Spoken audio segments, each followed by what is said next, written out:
손톱을 한번 살펴보십시오. 혹시 세로로 줄이 생겨 있지 않습니까? 아침에 일어났을 때 눈두덩이가 퉁퉁 부어있던 적은 없으십니까? 소변색이 예전보다 탁해졌다고 느끼신 적은요? 이 세 가지 중 하나라도 해당되신다면 지금 이 순간 콩팥이 조용히 비명을 지르고 있을 수 있습니다. 그런데 진짜 무서운 것은 따로 있습니다. 그 콩팥을 망가뜨리는 주범이 술도 아니고 담배도 아닙니다. 놀랍게도 건강을 위해 정성껏 챙겨 드시는 밥상이 그 음식들입니다. 질병관리청이 발표한 최신 통계를 보면 우리나라 성인 9명 중 1명이 만성 콩팥병을 앓고 있습니다. 10명 중 9명은 자신의 콩팥이 망가지고 있다는 사실조차 모른 채 살아갑니다. 저는 신장내과 전문의 최동현입니다. 20년 넘게 진료실과 투석실에서 수천 명의 환자를 곁에서 지켜봤습니다.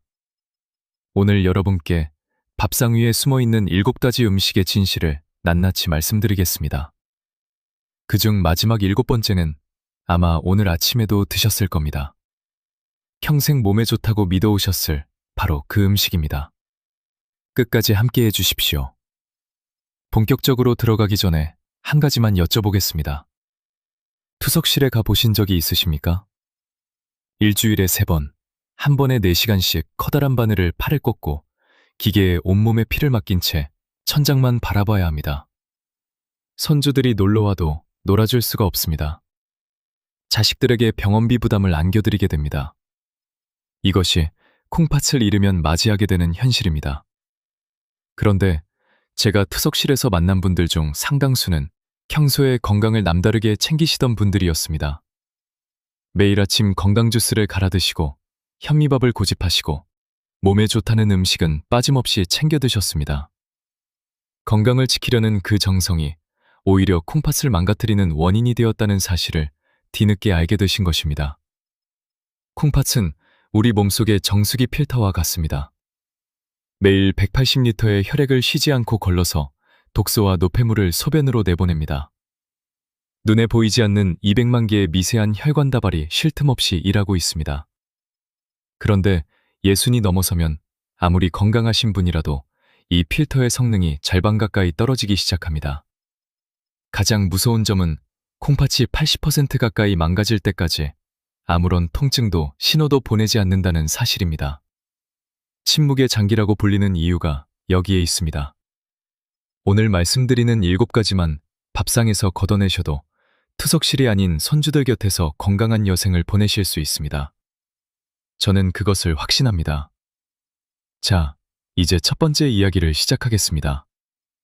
오늘 아침에 혹시 믹서기를 돌리셨습니까? 토마토를 갈아 드셨습니까? 바나나를 넣으셨습니까? 아니면 둘 다 함께 갈아 드셨습니까? 텔레비전에서는 매일같이 토마토가 전립선에 좋고 바나나가 변비에 좋다고 합니다. 틀린 말이 아닙니다. 콩팥이 건강한 분들에게는 분명 좋은 과일입니다. 문제는 60이 넘으셔서 콩팥 기능이 슬슬 떨어지기 시작한 분들에게는 전혀 다른 이야기가 된다는 것입니다. 토마토와 바나나에는 칼륨이라는 미네랄이 아주 풍부하게 들어있습니다. 칼륨은 원래 콩팥을 통해 소변으로 빠져나가야 합니다. 그런데 콩팥 기능이 떨어진 상태에서는 이 칼륨이 빠져나가지 못합니다. 혈액 속에 그대로 쌓이게 됩니다. 혈액 속 칼륨 농도가 일정 수준을 넘어서는 순간 심장 근육이 제대로 수축하지 못하게 됩니다. 최악의 경우 심장이 멈춥니다. 갑자기 아무 예고 없이 말입니다. 여기서 반드시 알아두셔야 할 핵심이 있습니다. 과일을 그냥 씹어 드실 때보다 갈아서 주스로 드실 때 칼륨 흡수 속도가 2~3배 빨라집니다. 씹어 드시면 섬유질이 칼륨 흡수를 어느 정도 늦춰줍니다. 그런데 믹서기로 갈아버리면 그 보호막이 완전히 사라지는 것입니다. 대한신장학회 만성콩팥병 식사요법 가이드라인에 명확히 나와 있는 내용입니다. 제 진료실에 오셨던 72살 박어르신 이야기를 드리겠습니다. 어르신은 5년 동안 하루도 빠짐없이 아침마다 토마토와 바나나를 함께 갈아 드셨습니다. 건강을 위해서 그보다 성실하신 분을 본 적이 없을 정도였습니다. 어느 날 아침 갑자기 가슴이 조여들면서 쓰러지셨습니다. 응급실에서 확인해 보니 혈중 칼륨 수치가 심장을 멈추게 할 수 있는 위험한 수준까지 올라가 있었습니다. 다행히 응급처치로 목숨은 건지셨지만 그날 이후 어르신은 평생 투석실을 다니셔야 하는 처지가 되었습니다. 지금 냉장고 안에 내일 아침을 위해 사두신 바나나나 토마토가 있으십니까? 과일을 완전히 끊으실 필요는 없습니다. 다만 갈아서 드시는 것은 오늘부터 멈춰 주십시오. 드시고 싶으시면 작은 조각으로 잘라서 천천히 씹어 드시되 하루에 한 조각을 넘기지 않는 것이 안전합니다. 첫 번째 핵심을 정리합니다. 과일은 갈지 말고 씹어 드십시오. 하루에 한 조각이면 충분합니다. 자, 이제 두 번째 음식으로 넘어가겠습니다. 이 음식은 건강을 지키겠다는 굳은 의지로 일부러 선택하신 분들에게 더 큰 배신감을 안겨드릴 것입니다. 제 20년 진료 생활 중에서 가장 마음이 아팠던 순간을 꼽으라면 이 장면을 떠올립니다. 당뇨 진단을 받으신 후 백미밥을 끊고 몇 년간 현미와 잡곡만 드신 어르신이 진료실 의자에 앉아 눈물을 흘리시던 모습입니다. 검사 결과지를 손에 쥐고 이렇게 말씀하셨습니다. 저는 정말 열심히 했는데 왜 이렇게 된 겁니까? 그 말씀이 아직도 귀에 남아 있습니다. 현미와 잡곡이 혈당 관리에 도움이 되는 것은 사실입니다. 콩팥이 건강한 분들에게는 분명 좋은 선택입니다. 그런데 콩팥 기능이 떨어진 상태에서는 이야기가 완전히 달라집니다. 현미와 잡곡의 겉껍질에서는 인이라는 성분이 백미보다 3배에서 5배나 많이 들어 있습니다. 건강한 콩팥은 이 인을 소변으로 걸러냅니다. 기능이 떨어진 콩팥은 그러지 못합니다. 인이 혈액 속에 쌓이기 시작하면 어떤 일이 일어나는지 아십니까? 우리 몸은 이 인을 중화하기 위해 뼈 속의 칼슘을 억지로 끌어옵니다. 뼈는 속이 비어가면서 작은 충격에도 부러지는 상태가 됩니다. 동시에 혈액 속을 떠돌던 칼슘이 혈관벽에 달라붙어 혈관을 돌처럼 딱딱하게 굳혀버립니다. 쉽게 말씀드리면 이렇습니다. 집안에 수도관에 석회가 끼듯이 혈관 안에 칼슘이 달라붙는 것입니다. 수도관이 막히면 물이 안 나오듯 혈관이 막히면 피가 흐르지 못합니다. 콩팥을 지키려다 뼈와 혈관까지 함께 망가지는 것입니다. 세브란스 병원 내분비내과 골대사 질환 연구팀의 발표를 보면 신장 기능이 저하된 환자가 잡곡을 무분별하게 섭취할 경우 심각한 골 손실이 빠르게 진행된다고 강력히 경고하고 있습니다. 혹시 지금 당뇨 때문에 현미나 잡곡을 드시고 계십니까? 하루 3끼를 모두 잡곡밥으로 드시고 계십니까? 아니면 한 끼만 잡곡밥이십니까?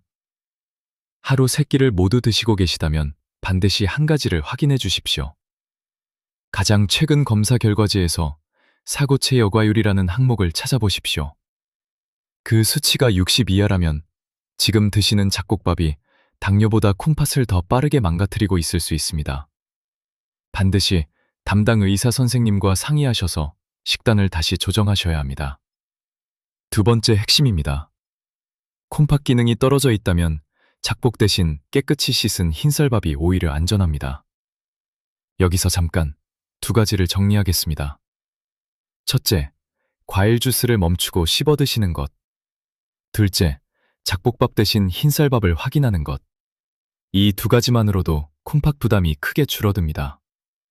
그런데 세 번째는 이보다 훨씬 더 교묘합니다. 건강하다는 이름을 달고 버젓이 팔리고 있어서 오히려 더 안심하고 쓰시게 되는 바로 그것입니다. 지금 부엌에 파란색이나 초록색 포장지에 저나트륨이라고 적힌 소금이 있으십니까? 혈압이 높으셔서 짠 음식을 줄이려고 일부러 비싼 돈을 주고 사두신 분들이 많으실 겁니다.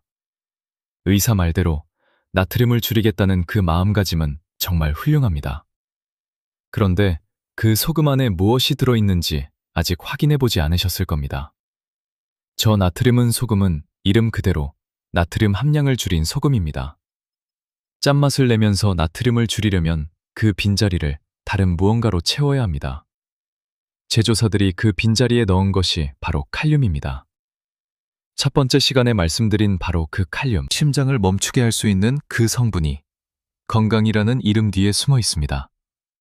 더 위험한 것은 저 나트륨 소금을 쓰시는 분들이 덜 해롭다는 믿음 때문에 오히려 평소보다 더 많은 양을 사용하신다는 점입니다. 찌개에도 듬뿍, 나물에도 듬뿍. 결과적으로 일반 소금을 쓸 때보다 칼륨을 훨씬 더 많이 드시게 됩니다. 대한고혈압학회 식이요법 지침을 보면 신장 기능이 저하된 고혈압 환자가 저나트륨 소금을 무분별하게 사용할 경우 혈중 칼륨 수치가 통제할 수 없는 수준으로 치솟아 응급 상황으로 이어질 수 있다고 명확하게 경고하고 있습니다. 고혈압과 콩팥 기능 저하를 함께 가지고 계신 분이 얼마나 되시는지 아십니까? 국민건강보험공단 자료를 보면 고혈압 약을 드시는 고령 환자 가운데 상당수가 신장 기능 저하를 동시에 겪고 계십니다. 예순 이후에는 이 두 가지가 겹치는 경우가 매우 흔합니다. 해결 방법은 간단합니다. 일반 소금을 아주 적은 양만 사용하되 부족한 맛은 식초나 레몬즙으로 채우십시오. 매콤한 맛이 좋으시다면 고춧가루를 아주 조금 활용하셔도 됩니다. 짠맛을 조금 포기하시면 콩팥은 훨씬 오래 버텨줍니다. 오늘 저녁 식사를 준비하시기 전에 부엌 찬장을 한번 열어보십시오. 저나트륨이라고 적힌 소금이 있다면 뒷면 성분표를 확인해 주십시오. 염화칼륨이라는 단어가 보이시면 그 소금은 오늘부터 사용을 멈추셔야 합니다. 세 번째 핵심입니다. 저나트륨 소금 대신 일반 소금을 소량만 쓰시고 식초와 레몬으로 맛을 보충하십시오. 세 가지를 말씀드렸습니다. 과일 주스, 잡곡밥, 저나트륨 소금. 여기까지만 들으셔도 상당히 충격이 크실 겁니다. 그런데 네 번째로 말씀드릴 음식은 여기에 하나를 더합니다. 효도의 마음이 담긴 그 선물 상자 안에 콩팥을 가장 빠르게 망가뜨리는 것이 숨어 있습니다. 명절이 되면 자식들이 택배 상자를 보내옵니다. 양파즙, 마늘즙, 호박즙, 붕어즙. 포장지에는 어버이 건강을 기원한다는 따뜻한 글귀가 적혀 있습니다. 자식된 도리를 다하려는 그 마음이 얼마나 귀합니까? 저도 부모님께 보내드린 적이 있으니 그 마음 잘 압니다. 그런데 오늘 그 상자 안에 담긴 불편한 진실을 말씀드려야만 합니다. 농축즙이 무엇인지 한번 생각해 보십시오. 양파 수십 개, 마늘 수백 조, 호박 여러 개를 펄펄 끓여서 단 한 포의 액체로 압축한 것입니다. 그 안에는 그 많은 재료에 들어있던 칼륨과 각종 미네랄이 한꺼번에 농축되어 있습니다. 젊고 건강한 사람의 콩팥도 이 고농축 액체를 한꺼번에 처리하느라 무리를 하게 됩니다. 그런데 예순이 넘으셔서 절반의 힘으로 간신히 버티고 있는 콩팥에 하루 두세 포씩 드신다면 지친 정수기 필터에 진흙탕물을 한꺼번에 쏟아붓는 것과 다름이 없습니다. 한 가지 더 아셔야 합니다. 즙을 짜고 남은 찌꺼기에는 우리 몸에 유익한 식이섬유가 남아 있습니다. 그 좋은 것은 버려지고 당분과 농축된 칼륨만 액체 속에 남게 됩니다. 좋은 것은 버리고 해로운 것만 농축해서 드시는 셈입니다. 식품의약품안전처 건강기능식품 이상 사례 보고서를 보면 고농축즙 섭취로 인한 급성 신장 손상 사례가 매년 꾸준히 보고되고 있습니다. 제 환자 중에 70살 어르신이 계셨습니다. 자식들이 보내준 호박즙을 하루도 빠짐없이 2포씩 드셨습니다. 아까워서 못 버리겠다고 하셨습니다. 자식들 성의가 담긴 것이니 더욱 그러셨습니다. 어느 날 갑자기 온몸이 붓고 소변이 나오지 않아 응급실에 실려오셨습니다. 혈중 칼륨 수치가 위험 수준까지 치솟아 있었고 콩팥 기능은 이미 심각하게 손상된 상태였습니다. 병상에서 어르신이 이렇게 말씀하셨습니다. 자식들이 준 거라 몸에 좋은 줄로만 알았다고. 지금 냉장고 안에 아직 드시지 않은 즙이 남아 있으십니까? 버리기 아깝다는 마음 충분히 이해합니다. 하지만 이렇게 생각해 주십시오. 자식들이 그 즙을 보낸 것은 부모님이 건강하게 오래 사시기를 바라서입니다. 그 마음을 받으셨으면 충분합니다.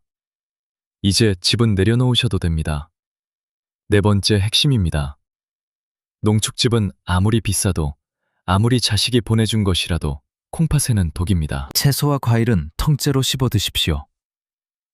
자, 절반을 지나왔습니다. 지금까지 과일 주스, 잡곡밥, 저나트륨 소금, 건강즙 4가지를 말씀드렸습니다.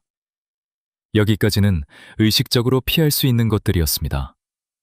그런데 5번째는 다릅니다. 매끼 밥상 한가운데 놓여 있어서 피하고 싶어도 피하기가 가장 어려운 바로 그것입니다. 어릴 적 어머니가 끓여주시던 따뜻한 된장찌개 한 뚝배기를 기억하십니까? 김이 모락모락 피어오르는 냄새, 뜨끈한 국물 한 숟가락이 목구멍으로 넘어갈 때의 그 포근함. 우리 세대에게 국물 요리는 단순한 음식이 아닙니다. 어머니의 손맛이고, 가족의 온기이고, 평생을 함께해온 삶의 일부입니다. 그렇기 때문에 오늘 제가 드리는 이 말씀이 더욱 무겁습니다. 사골 국물이나 멸치 육수를 오래 끓이면 뼈와 내장 속에 있던 인과 칼륨과 나트륨이 고스란히 녹아나옵니다. 끓이면 끓일수록 농도는 짙어집니다. 진하고 뽀얀 국물일수록 콩팥에는 더 큰 부담이 됩니다. 국물 한 숟가락을 드시는 순간 이 3가지 해로운 성분이 동시에 혈관 속으로 들어가 콩팥 필터를 세 방향에서 한꺼번에 공격하는 것입니다. 대한신장학회 연구 결과에 따르면 국물을 남김없이 마시는 습관을 가진 고령자는 그렇지 않은 분들보다 만성 신부전 발병률이 7배나 높았습니다. 7배입니다. 다른 어떤 식습관보다도 압도적으로 높은 수치입니다. 그런데 국물보다 더 위험한 것이 있습니다. 국물에 밥을 말아 드시는 습관입니다. 밥그릇까지 깨끗하게 헹궈 드시면 그 한 끼에 드시는 나트륨과 칼륨과 인의 양은 콩팥이 하루에 처리할 수 있는 한계를 훌쩍 넘어버립니다. 여러분은 국물을 어떻게 드십니까? 남김없이 마시는 편이십니까? 건더기만 건져 드시는 편이십니까? 국물을 남김없이 드시는 분이시라면 지금부터 딱 한 가지만 바꿔주십시오. 숟가락을 싱크대에 놓아두시고 젓가락만 식탁에 가져오십시오. 젓가락으로는 국물을 떠드실 수가 없으니 자연스럽게 건더기만 드시게 됩니다. 두부 한 조각, 호박 한 점, 버섯 한 조각, 그것으로 충분합니다. 어릴 때부터 국물을 남기면 복이 나간다는 말을 들으며 자라셨을 겁니다. 그 시절에는 콩팥이 나이와 함께 약해진다는 사실을 아는 사람이 많지 않았습니다. 우리는 이제 알고 있습니다. 알고 있으면 바꿀 수 있습니다. 복이 나가는 것이 아닙니다. 건강이 들어오는 것입니다. 5번째 핵심입니다. 찌개를 끊으실 필요는 없습니다. 국물만 남기시면 됩니다. 젓가락만 식탁에 올리십시오. 지금까지 5가지를 말씀드렸습니다. 과일 주스, 잡곡밥, 저나트륨 소금, 건강즙, 찌개 국물. 기억하고 계시죠? 6번째는 이것들보다 훨씬 더 은밀합니다. 요리할 때마다 무심코 손이 가는 그 하얀 가루에 감춰진 비밀입니다. 몇 해 전 진료실에서 있었던 일입니다. 70대 초반의 어르신 한 분이 검사 결과를 받아들고 의아한 표정으로 물으셨습니다. 선생님, 저는 짠 음식도 안 먹고 국물도 줄였는데 왜 콩팥 수치가 나빠진 겁니까? 저는 한 가지를 여쭤봤습니다. 요리하실 때 맛을 내기 위해 무엇을 쓰시냐고요? 어르신은 아무렇지도 않게 대답하셨습니다. 소금 대신 고기맛 나는 가루조미료를 쓰는데 그게 훨씬 건강한 거 아니냐고요. 그 순간 저는 문제의 원인을 찾았습니다. 분말 육수나 가루조미료 속에는 우리가 상상하는 것보다 훨씬 많은 양의 인 성분이 들어 있습니다. 여기서 반드시 알아두셔야 할 것이 있습니다. 자연식품에 들어있는 인은 40에서 50%만 몸에 흡수됩니다. 나머지는 소화 과정에서 걸러집니다. 그런데 가루조미료에 들어있는 화학적 인 성분은 거의 100% 가까이 혈액 속으로 그대로 흡수됩니다. 흡수율이 2배입니다. 소금보다 건강하다고 생각하고 더 넉넉히 쓰시게 되면 콩팥에 가해지는 부담은 소금을 쓸 때보다 오히려 커집니다.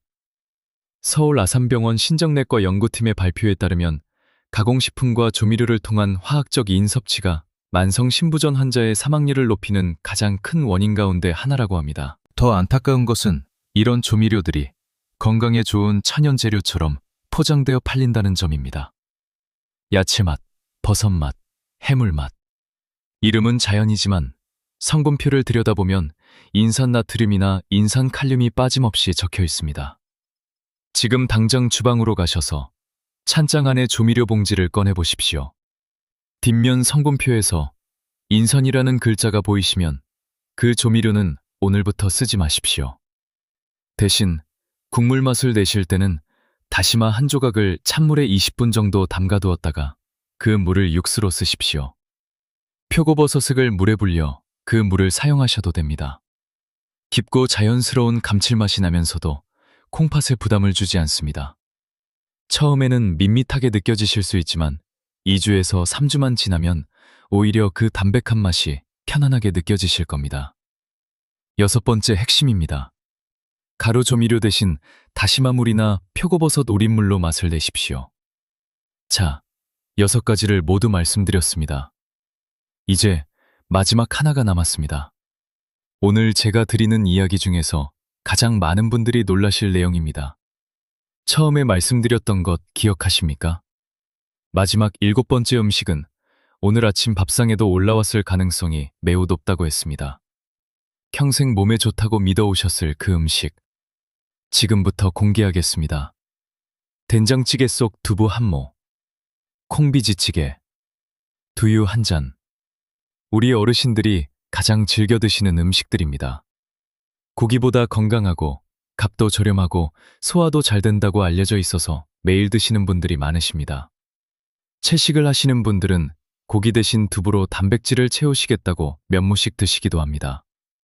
저도 그 선택이 얼마나 건강을 생각한 신중한 결정인지 잘 압니다. 그렇기 때문에 지금 드리는 말씀이 더 조심스럽습니다. 콩팥 기능이 떨어진 분들에게 두부와 콩 제품은 전혀 다른 문제를 일으킵니다. 두부 속 단백질이 소화되는 과정에서 요소라는 노폐물이 만들어집니다. 건강한 콩팥은 이 요소를 소변으로 내보냅니다. 그런데 콩팥 기능이 떨어지면 이 요소가 혈액 속에 그대로 쌓입니다. 혈액 속 요소 농도가 높아지면 어지럼증이 옵니다. 구역질이 납니다. 더 진행되면 의식이 흐려지는 요독증으로 이어집니다. 술도 안 드시고 고기도 삼가셨는데 왜 이런 증상이 오는지 모르겠다고 하시는 분들 가운데 상당수가 매일 두부를 드셨던 분들입니다. 서울대학교 의과대학 임상영양연구팀의 지침을 보면 사구 체여과율이 60 이하로 떨어진 만성 콩팥병 환자는 동물성 단백질뿐 아니라 콩 단백질을 포함한 식물성 단백질도 반드시 섭취량을 제한해야 한다고 명시되어 있습니다. 제 환자 가운데 74 초반의 어르신이 계셨습니다. 20년째 채식을 하시면서 주변에서 건강의 상징처럼 여겨지던 분이었습니다. 술도 담배도 전혀 하지 않으셨고 매일 두부와 된장과 콩으로 만든 음식만 드셨습니다. 어느 날 온몸이 나른하고 입에서 이상한 냄새가 난다며 오셨습니다. 검사해보니 혈중 요소 수치가 위험 수준까지 올라가 있었고 콩팥은 이미 심각하게 손상된 상태였습니다. 어르신은 한동안 말씀을 잊지 못하셨습니다. 평생 건강하게 살려고 노력한 것이 오히려 이런 결과를 낳았다는 사실을 받아들이기가 힘드셨던 것입니다. 두부를 완전히 끊으실 필요는 없습니다. 다만 매일 드시는 것은 멈추셔야 합니다. 일주일에 2~3번 드시되 한 번에 드시는 양은 손바닥 위에 올려놓을 수 있는 작은 한 조각으로 제한하십시오. 된장이나 청국장도 나트륨이 높으니 마찬가지로 소량만 드시는 것이 안전합니다. 7번째 핵심입니다. 두부는 매일 드시지 마시고 일주일에 2~3번, 손바닥만한 한 조각이면 충분합니다. 7가지를 모두 말씀드렸습니다. 지금 마음이 무겁고 막막하실 겁니다. 그러면 이것도 안 되고 저것도 안 되면 도대체 뭘 먹고 살아야 하느냐고 한숨이 나오셨을 겁니다. 그 마음 충분히 이해합니다. 다행히 방법이 있습니다. 지금부터 말씀드리겠습니다. 콩팥을 살리는 음식은 분명히 있고 그것들은 여러분 주변에서 아주 쉽게 구하실 수 있습니다. 돈도 거의 들지 않습니다. 가장 먼저 추천해드리는 것은 양배추입니다. 양배추는 칼륨과 인 함량이 낮으면서도 비타민과 식이섬유가 풍부한 채소입니다. 콩팥에 부담을 주지 않으면서 몸에 필요한 영양소를 채울 수 있습니다.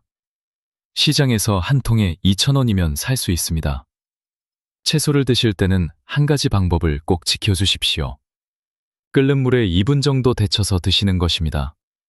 시금치나 미나리 같은 푸른잎 채소를 이렇게 데쳐내면 칼륨의 60% 이상이 물속으로 빠져나갑니다. 데친 채소에 소금 대신 들기름이나 참기름을 한 숟가락 둘러서 조물조물 무쳐 드시면 맛도 좋고 콩팥에도 부담이 없습니다. 단백질은 어떻게 채워야 할까요? 껍질을 벗긴 닭고기나 흰살 생선을 드십시오. 한 끼에 드시는 양은 탁구공 크기를 넘기지 않는 것이 안전합니다. 붉은 고기보다 흰성살이 콩팥에 주는 부담이 훨씬 적습니다. 물도 빼놓을 수 없습니다. 세브란스 병원 신장내과 임상연구에 따르면 미지근한 물을 하루 8잔 나누어 마시는 것만으로도 투석 위험을 크게 낮출 수 있다고 합니다. 한꺼번에 많이 드시는 것보다 아침에 일어나서 한 잔, 식사 30분 전에 한 잔씩 천천히 드시는 습관이 중요합니다. 마지막으로 돈 한 푼 안 드는 방법 하나를 더 알려드리겠습니다. 잠자리에 드시기 전에 발바닥 오목하게 파인 곳 용창열을 양손 엄지손가락으로 50번씩 지그치 눌러주십시오. 콩팥으로 가는 혈류를 도와 노폐물이 소변으로 원활하게 빠져나가게 합니다. 텔레비전을 보시면서 하셔도 되고 주무시기 직전에 하셔도 됩니다. 오늘 밤부터 바로 시작하실 수 있습니다. 밥상을 바꾸는 것이 처음에는 낯설고 불편하실 수 있습니다.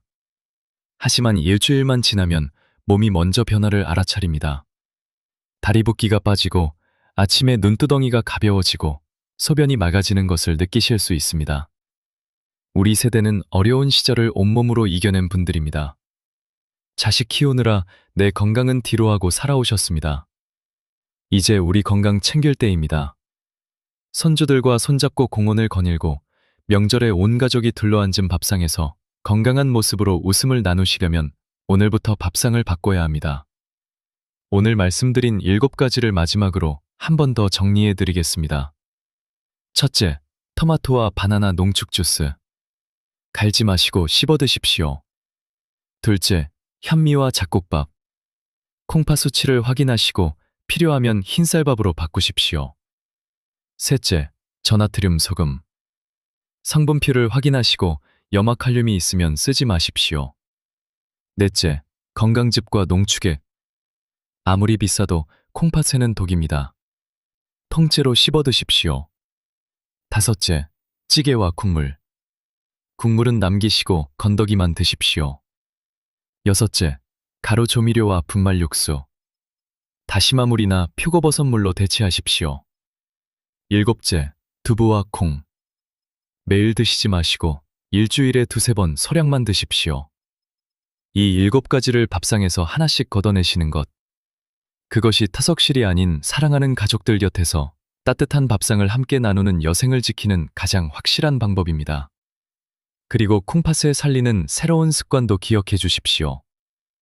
양배추와 데친 채소, 흰살 단백질, 미지근한 물 8잔, 그리고 잠들기 전 용창열 누르기. 이 5가지를 채워 넣으시면 됩니다. 오늘 이 영상을 끝까지 함께 해주신 여러분께 진심으로 감사드립니다. 한 가지라도 바꾸기로 마음먹으셨다면 지금 댓글창에 오늘부터 무엇을 바꾸겠다고 한 줄만 써주십시오. 직접 쓰신 그 다짐이 내일 아침 밥상을 바꾸는 시작이 됩니다. 이 영상이 도움이 되셨다면 좋아요와 구독 부탁드립니다. 더 많은 분들께 건강 정보가 전달됩니다. 카카오톡이나 네이버 밴드에서 함께 식사하시는 복지관 친구분들, 경로당 이웃분들에게도 나눠주십시오. 혼자만 건강해지시는 것보다 소중한 분들과 함께 오래오래 건강하게 지내시는 것이 훨씬 더 행복한 일 아니겠습니까? 저 최동현은 다음에도 어르신들의 건강한 내일을 위해 이 자리에 있겠습니다. 건강한 하루 보내십시오.